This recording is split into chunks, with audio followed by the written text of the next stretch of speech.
नमस्कार, मी डॉक्टर अभिजित विश्वनाथ चौधरी, आयुक्त तथा प्रशासक नागपूर महानगरपालिका।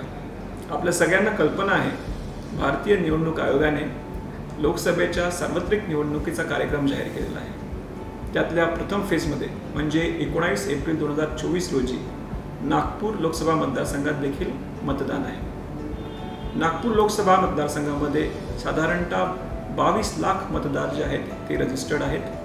एकूण 2709 पोलिंग स्टेशन या आपण वोटिंगसाठी निश्चित केलेले आहेत। या सर्व पोलिंग स्टेशनला आवश्यक असणाऱ्या सुविधा जसे की शेड, पिण्याचे पाणी, रॅम्प्स व आवश्यक ते फर्निचर हे जिल्हा प्रशासन तसेच महानगरपालिकेमार्फत आपण पुरवत आहोत। तसेच जे दिव्यांग मतदार आहेत किंवा सिनियर सिटीजन्स आहेत अशा मतदारांसाठी ट्रान्सपोर्टेशनच्या फॅसिलिटीज, प्रायोरिटी वोटिंग किंवा पोस्टल बॅलेट सुद्धा या सुविधा निवडणूक आयोगाच्या निर्देशानुसार आपण उपलब्ध करून दिलेले आहे। प्रशासन सर्व प्रयत्न जास्तीत जास्त लोकांनी येऊन मतदान करावं याच्यासाठी करत आहेत। यावेळेस नागपूर लोकसभा मतदारसंघामध्ये आपल्याला किमान 75% वोटिंग करून डिस्टिंक्शन प्राप्त करायचे आहे। त्यामुळे माझं सर्व नागपूर शहरवासियांना आव्हान आहे की आपण 19 एप्रिल 2024 रोजी मोठ्या संख्येने येऊन मतदान करावे।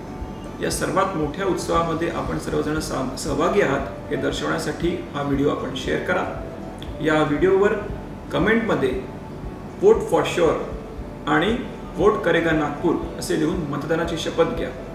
लक्षात असू द्या, मतदान आपली जबाबदारी, मतदान आपला अधिकार, मतदान आहे मजबूत लोकशाहीचा आधार। नमस्कार।